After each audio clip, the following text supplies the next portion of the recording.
ഇസ്ലാമിക കർമ്മശാസ്ത്രം എന്ന കർമ്മവിധികൾ, ഇസ്ലാമിന്റെ കർമ്മപരമായ ഇസ്ലാമിന്റെ നിലപാടുകൾ, വിധിവിലക്കുകൾ, ഈ വിധിവിലക്കുകൾ ക്രോഡീകരിച്ച മഹാന്മാർ ഹിജറയുടെ ആദ്യ നൂറ്റാണ്ടുകളിൽ ജീവിച്ചവരാണെന്ന് നമുക്കെല്ലാവർക്കും അറിയാം.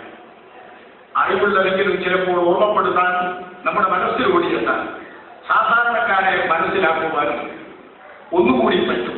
ഹിജറ 80 ജീവിച്ച് 150 വഫാത്തായവരാണ് ഇമാം അബൂ ഹനീഫത്തുൽ കൂഫി റളിയല്ലാഹു അൻഹു. ഒന്നാം മുതലെടുത്ത ഫിഖ്ഹിന്റെ മദ്ഹബിന്റെ ഇമാമാണ് മഹാനായ അബൂ ഹനീഫത്തുൽ കൂഫി റളിയല്ലാഹു അൻഹു. ഹിജറ 80 ജീവിച്ച് 150 വഫാത്താകുമ്പോൾ ആദരണീയരായ സ്വഹാബത്ത് ജീവിക്കുന്ന കാലമാണ് ആ കാലം എന്ന് ചരിത്രം അറിയാവുന്നവർക്കറിയാം. ആ മഹത്തായ കാലത്തിലാണ് ഒന്നാമത്തെ മദ്ഹബ് ക്രോഡീകൃതമായത്. രണ്ടാമത് ക്രോഡീകൃതമായ മദ്ഹബ് മഹാനായ ഇമാം മാലിക് ഇബ്നു അനസ് റളിയല്ലാഹു അൻഹുവിന്റേതാണ്. മഹാനവർ ഹിജറ 93 ജനിച്ച് 179 വഫാത്താകുന്നവരാണ്. അപ്പോൾ ഹിജറ 93 ജനിക്കുന്ന മഹാനും ആദ്യ നൂറ്റാണ്ടിൽ സ്വഹാബത്ത് ജീവിച്ചിരിക്കുന്ന കാലത്ത് പിറവി കൊണ്ടവരും ആദ്യ നൂറ്റാണ്ടുകളിൽ തന്നെ തന്റെ മദ്ഹബ് ക്രോഡീകരിച്ചിട്ടുള്ളവരുമാണ്. മൂന്നാമത് മഹാനായ ഇമാം ശാഫിഈ റളിയല്ലാഹു അൻഹുവിന്റെ മദ്ഹബാണ് ക്രോഡീകൃതമാകുന്നത്. മഹാനവർ ഹിജറ 150 ജനിച്ച് 204 വഫാത്താകുന്നവരാണ്. തന്റെ കൂടെ തന്നെ തന്നിൽ നിന്ന് വിഷയങ്ങൾ പഠിച്ച മഹാൻ അഹ്മദ് ബിൻ ഹംബൽ റളിയല്ലാഹു അൻഹുവാണ് നാലാമത്തെ മദ്ഹബിന്റെ ഇമാം. ഹിജറ 164 ജനിച്ച് 241 അവരുടെ വഫാത്ത്. അപ്പൊ 2.5 നൂറ്റാണ്ട് ഹിജറക്ക് ആകുന്നതിന്റെ മുൻപ് 4 മദ്ഹബിന്റെ ഇമാമുകളും അവരുടെ ലോകത്തിലേക്ക് യാത്രയായിട്ടുണ്ട്. അഷ്റഫുൽ ഖൽഖ് സല്ലല്ലാഹു അലൈഹി വസല്ലം തങ്ങളുടെ സ്വഹാബത്തും താബിഈകളും ജീവിച്ചിരിക്കുന്ന കാലത്ത് തന്നെ ഏതാണ്ട് 4 മദ്ഹബുകളും ക്രോഡീകൃതമായിട്ടുണ്ട് എന്ന വസ്തുത നാം മനസ്സിലാക്കണം. ഹിജറയുടെ ആദ്യത്തെ 2.5 നൂറ്റാണ്ടുകളിൽ ക്രോഡീകൃതമായിട്ടുള്ള ഈ മദ്ഹബുകൾ ഏതാണ്ട് അതിനടുത്ത കുറഞ്ഞ ദശകങ്ങൾ മാറ്റി നിർത്തിയാൽ തൊട്ടടുത്ത നൂറ്റാണ്ടുകളിലുള്ള മുഴുവൻ ഇമാമുകളും, മുഴുവൻ ഗ്രന്ഥകാരന്മാരും, മുഴുവൻ വിജ്ഞന്മാരും, മുഴുവൻ വിഷയത്തിലെ പണ്ഡിതന്മാരും അനുകരിച്ചു വേണ്ടി ജീവിച്ചു വരുന്നു എന്ന വസ്തുത ആർക്കും നിഷേധിക്കാനാവുകയില്ല. ഖുർആനിലേക്കും സുന്നത്തിലേക്കും ഈ മദ്ഹബുകളിൽ നിന്ന് നിങ്ങൾ ഇറങ്ങി വന്ന് വലിച്ചെറിഞ്ഞ് തന്നെ പ്രയോഗം ഖുർആനിലെയും സുന്നത്തിലേക്കും ആഹ്വാനം ചെയ്യുന്ന മദ്ഹബുകളെ വലിച്ചെറിയണം.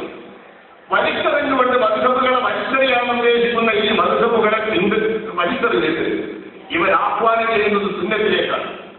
ഈ സുന്നത്തിനെ നമുക്ക് ക്രോഡീകരിച്ചു തന്ന ഇമാമുകൾ മഹാനായ ഇമാം ബുഖാരി റളിയല്ലാഹു അൻഹു മുതൽക്കുള്ള സിഹാബുദ്ദീന്റെ കർത്താക്കളും ശേഷം വന്നിട്ടുള്ള ഇമാമുകളുമാണെന്ന് എല്ലാവർക്കും അറിയാം. ഈ 6 സിഹാബുദ്ദീന്റെ കർത്താക്കൾ പോലും 4 മദ്ഹബുകൾ അംഗീകരിച്ച് ജീവിക്കുന്നവരാണ് എന്നാണ് ചരിത്രം പറയുന്നതെങ്കിൽ എത്ര വലിയ സ്വാധീനം മദ്ഹബുകൾക്കുണ്ട് ഈ സമൂഹത്തിലെന്ന് നമ്മൾ ആലോചിക്കേണ്ടതുണ്ട്. ഹദീസുകൾ ധാരാളമായി ക്രോഡീകരിച്ചിട്ടുള്ള മഹാന്മാർ, ശേഷം വന്നിട്ടുള്ള മുഴുവൻ ആളുകൾ, എല്ലാ ഇമാമിങ്ങളും 4 മദ്ഹബ് അംഗീകരിച്ചു കൊണ്ടിരിക്കുന്നു. മഹാനായ ഇബ്നു സലാഹ് റളിയല്ലാഹു അൻഹു ഹിജറ 643 അവരുടെ വഫാത്ത്. അദ്ദേഹത്തിന്റെ ഏതാണ്ട് കാലത്തു തന്നെ തൊട്ടടുത്ത കാലത്താണ് ജീവിച്ചവരാണ് മഹാൻ ഇമാം നവവി റളിയല്ലാഹു അൻഹു. ഇമാം നവവി റളിയല്ലാഹു അൻഹു തങ്ങളവർ 676 മഹാന്റെ വഫാത്താണ്. ഇമാം നവവിയും ഇബ്നു സലാഹും പറയുന്ന ഒരു ഉദ്ധരണി നമ്മുടെ കിതാബുകളിലൊക്കെ ഉദ്ധരിക്കുന്നുണ്ട്. ومن ذهل طويل يزيد على 300 سنة علم المجتهد المستقيم. സ്വതന്ത്ര ഗവേഷകന്മാർ 300-ൽ പരം കൊല്ലമായി സമൂഹത്തിൽ ഇല്ലാതായിട്ടുണ്ട്.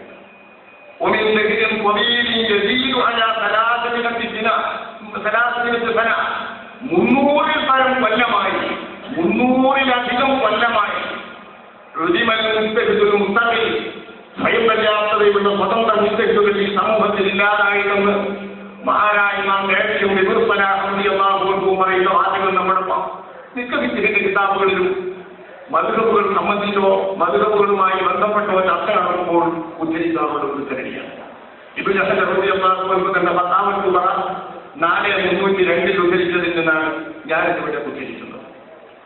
ഇതിൽ നിന്ന് നമുക്ക് മനസ്സിലാകുന്നത് ഹിജറ 600 ജീവിച്ച 300-ൽ പരം വർഷമായി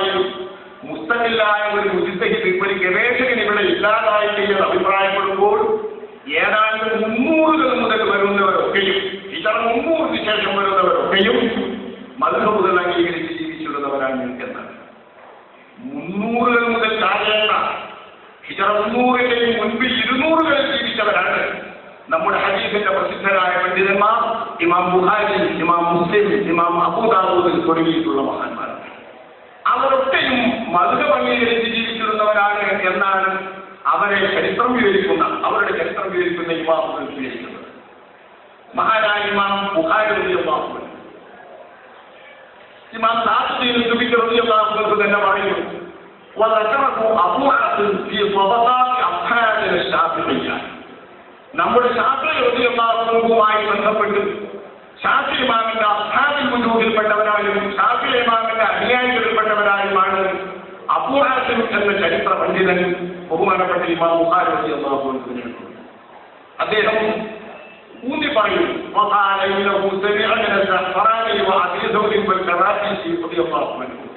ഇമാം ഷാഫിഈയിൽ നിന്ന് കേട്ടിട്ടില്ലെങ്കിലും ഇമാം ഷാഫിയുടെ അടുത്ത ശിഷ്യന്മാരായ സഫറാനി, അബൂ സൗർ, ഖറാഫി തുടങ്ങിയിട്ടുള്ളവരിൽ നിന്ന് ഹദീസുകളും ഉലൂമുകളും കേട്ട് പഠിച്ച് മനസ്സിലാക്കിയിട്ടുള്ളവരാണ് ഇമാം ബുഖാരി. ഇമാം ബുഖാരി വഫാത്താകുന്നത് ഹിജറ 257 300 ആയിട്ടില്ല. ഹിജറ 250 ഹിജറ 257.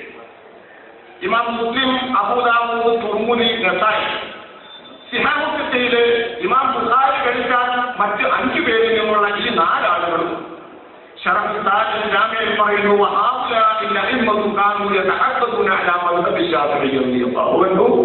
ഈ 4 ഇമാമുകളും ശാഫിഈ റളിയല്ലാഹു അൻഹു എന്ന മദ്ഹബനുസരിച്ച് ജീവിച്ചവരാണ്.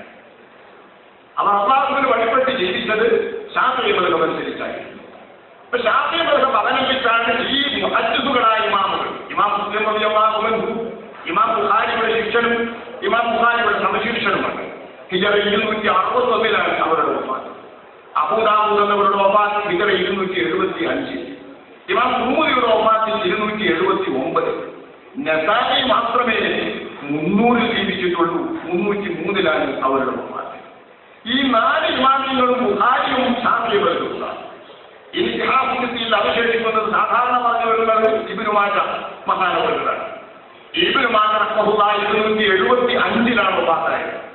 മഹാനെ സംബന്ധിച്ചും അൽ ഹാഫിദ് ശരീ എന്ന ഗ്രന്ഥത്തിൽ ശൈഖ് മുഹമ്മദ് അൻവർ പറയുന്നു, വഅമ്മ മാജ ഫലഅല്ലഹു ശാഫിഈ, ഇബ്നു മാജ എന്നവരും ശാഫിഈ മദ്ഹബുകാരനാണ്.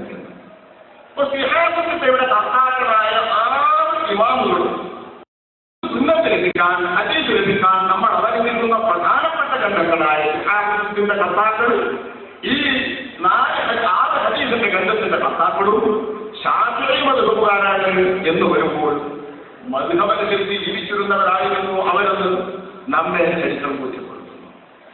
എന്തുകൊണ്ട് ഹദീസുകൾ ധാരാളം ലഭിച്ചിട്ടുള്ള ഇവരൊക്കെ മദ്ഹബുകാരായി തന്നെ ജീവിച്ചു?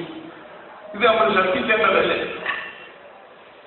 മദ്ഹബുകൾ അംഗീകരിച്ചുകൊണ്ട് തന്നെ ഇവർ ജീവിക്കാൻ എന്നുകൊണ്ട് കാരണം മറ്റൊരു കാരണവും ഇതിന് പറയാനില്ല. ഇവരെക്കാൾ മുമ്പന്മാരും ഇവരെക്കാൾ പ്രഗത്ഭന്മാരും ഇവരെക്കാൾ ഖുർആൻ മനസ്സിലാക്കിയവരും ഇവരെക്കാൾ സുന്നത്തുകൾ ലഭ്യമായിട്ടുള്ളവരും സുന്നത്തുകൾ മനസ്സിലാക്കിയവരുമായ വിദ്യന്മാരുടെ വീക്ഷണങ്ങളും അവർ കോടീകരിച്ച് രേഖപ്പെടുത്തിയിട്ടുള്ള വിധിവിലക്കുകൾ, അല്ലാഹുവിന്റെ വിധിവിലക്കുകളുടെ സമാഹാരവുമാണ് മദ്ഹബ്. ഇതുകൊണ്ട് തന്നെ ഈ മദ്ഹബിന് പകരം വെക്കാൻ തങ്ങളുടെ കൈകളുള്ള സുന്നത്ത് കൊണ്ട് സാധ്യമല്ലെന്നോ തങ്ങൾ മനസ്സിലാക്കിയിട്ടുള്ള മനഃപ്പാഠമാക്കിയോ അല്ലാതെയോ നമുക്ക് അറിയാവുന്ന ഖുർആനുകളോ മദ്ഹബുകൾക്ക് പകരം ഇബാദത്തുകൾക്ക് ജീവിക്കാൻ കഴിയില്ല, അല്ലാഹുവിന് വഴിപ്പെട്ട് ജീവിക്കാൻ കഴിയില്ല എന്ന് ഈ മഹാത്മാക്കൾ മനസ്സിലാക്കി. ഈ സിഹാഹുൽ കർത്താക്കൾ ഖുർആൻ അറിയുന്നവരല്ലേ അവർ? ഹദീസുകൾ അവരുടെ കയ്യിലില്ലേ? ലക്ഷക്കണക്കിന് ഹദീസുകളുണ്ട്. ഇമാം ബുഖാരി റളിയല്ലാഹു അൻഹു തന്റെ സഹീഹുൽ ബുഖാരിയിൽ ആവർത്തനം കൂടാതെ 4000 ഹദീസുകളെ രേഖപ്പെടുത്തിയിട്ടുള്ളൂ. പക്ഷേ ഈ 4000 ഹദീസുകൾ ഇമാം ബുഖാരി റളിയല്ലാഹു അൻഹു തങ്ങളവர்கள் തിരഞ്ഞെടുത്തിട്ടുള്ളത് 6,00,000 ഹദീസുകളിൽ നിന്നാകുന്നു എന്നും അദ്ദേഹത്തിന്റെ തന്നെ പ്രസ്താവന ഉദ്ധരിച്ചുകൊണ്ട് ചരിത്രകാരന്മാർ രേഖപ്പെടുത്തുന്നു. 6,00,000 ഹദീസുകൾ. 6,00,000 ഹദീസുകളിൽ നിന്ന് 4000 ഹദീസുകളാണ് ആവർത്തനം കൂടാതെ സഹീഹുൽ ബുഖാരിയിൽ നമുക്ക് അദ്ദേഹം നൽകുന്നത്. ഇമാം അബൂ ദാവൂദ് റളിയല്ലാഹു അൻഹു തന്റെ പുനരിൽ 4800 200 ഹദീസുകളാണ് അദ്ദേഹത്തിന്റെ സുനനിൽ അദ്ദേഹം ലോകത്തിൽ രേഖപ്പെടുത്തി പ്രസിദ്ധീകരിച്ച് നൽകുന്നത്. അദ്ദേഹം എഴുതി രേഖപ്പെടുത്തിയതിന്റെ സുനനിലെ 4800 ഹദീസുകൾ 5 ലക്ഷം ഹദീസുകൾ മുന്നിൽ വെച്ച് അതിൽ നിന്ന് തെരഞ്ഞെടുത്തതാണ് മഹാനായ ഇമാം അബൂ ദാവൂദ് എന്ന് പറയുമ്പോൾ 5 ലക്ഷവും 6 ലക്ഷവും 7 ലക്ഷവും 8 ലക്ഷവും 10 ലക്ഷവും ഒക്കെ ഹദീസുകൾ മനഃപ്പാഠമുള്ള ഇമാമുകളായിരുന്നു. അവർക്ക് മുൻപേ കോഴീകരിക്കപ്പെട്ട മദ്ഹബിന്റെ അടിസ്ഥാനത്തിൽ മാസത്തിലേക്ക് കൊണ്ട് അല്ലാഹുവിനെ വഴിപ്പെട്ടുകൊണ്ട് ജീവിച്ചിരുന്നത് എന്ന് നമ്മൾ ഓർക്കണം.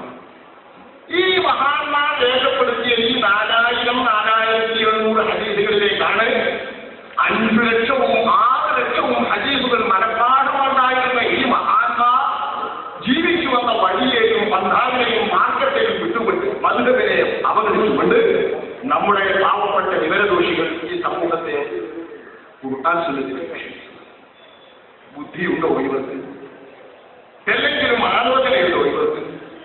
ഇസ്ലാമുമായി ബന്ധപ്പെട്ട് ഒരിക്കലും ആലോചിക്കാൻ പറ്റാത്ത വിവരദോഷികളായി